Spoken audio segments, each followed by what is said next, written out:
Porfirio Díaz. Seguro es un nombre que genera algo, ¿no? Divide opiniones en México, incluso hoy. Vamos a meternos un poco a fondo a por qué esta figura y su gobierno, el famoso porfiriato, siguen siendo tan polémicos. Tenemos varias fuentes. Noticias recientes sobre sus restos, análisis históricos de la UNAM, del Archivo General, biografías, hasta caricaturas de su tiempo. La idea es entender esos claroscuros.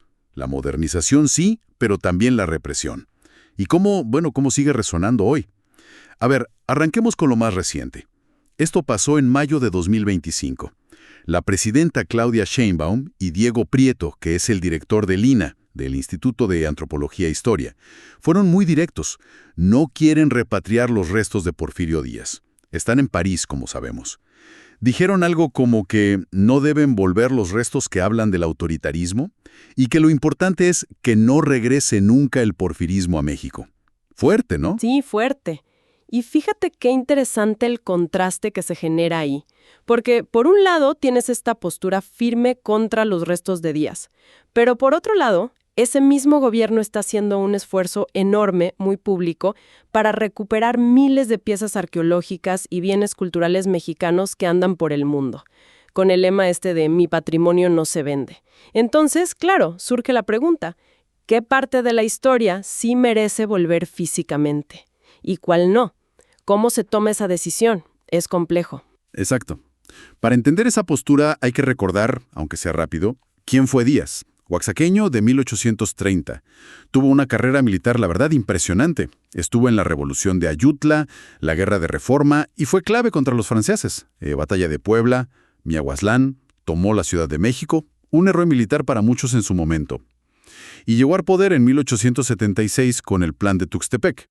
Que pedía irónicamente la no reelección, justo eso. Justo, ahí está la gran paradoja. Exacto, porque a pesar de empezar con esa bandera, pues le dio la vuelta a la Constitución varias veces y se quedó en el poder más de 30 años, salvo ese pequeño intermedio de Manuel González entre 1880 y 84. ¿Y cómo le hizo?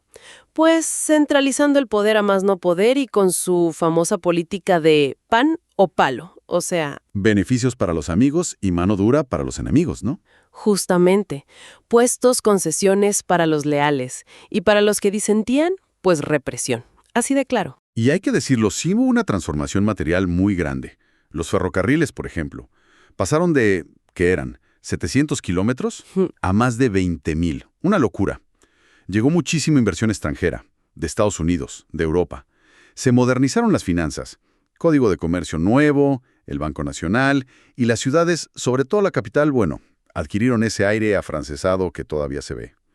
La reunión de Díaz con Taft, el presidente de Estados Unidos, en 1909, fue como el símbolo de que México estaba en el mapa mundial, aunque también marcó un cambio ahí con los vecinos del norte. Claro, pero ese orden y progreso, como le llamaban, tuvo su lado B, un costo social altísimo.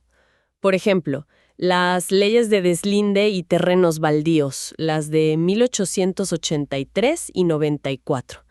Suena técnico, pero en la práctica facilitaron que unas pocas manos acumularan extensiones de tierra enormes, latifundios gigantescos.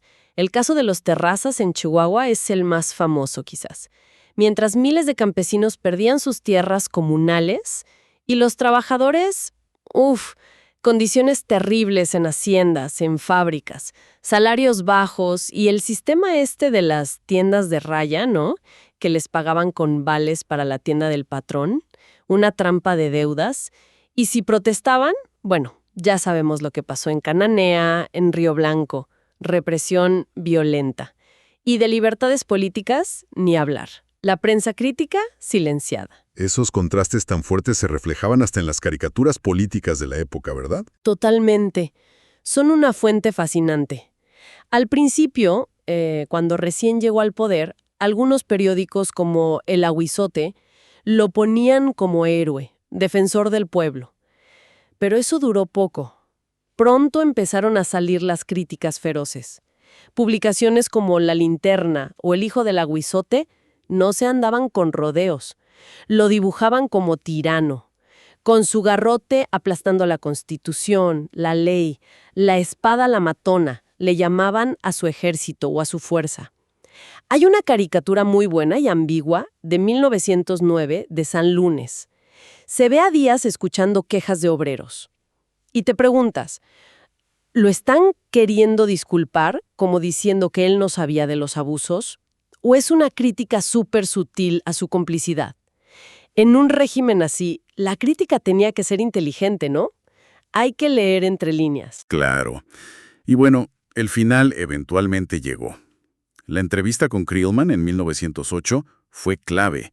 Ahí Díaz como que abrió la puerta, dijo que México ya estaba listo para la democracia, y le tomaron la palabra. Surgió Madero con el Plan de San Luis, pidiendo desconocer a Díaz y levantarse en armas. Y bueno, estalló la Revolución Mexicana en noviembre de 1910. Para mayo de 1911 la situación era insostenible. Díaz renunció y se fue a París. Murió allá en 1915. Y con eso volvemos al inicio, al presente. Esa división de opiniones no es nueva. El modernizador versus el dictador, el que trajo progreso material versus el que reprimió y generó una desigualdad brutal. Esa tensión existía en su tiempo y sigue aquí, muy viva.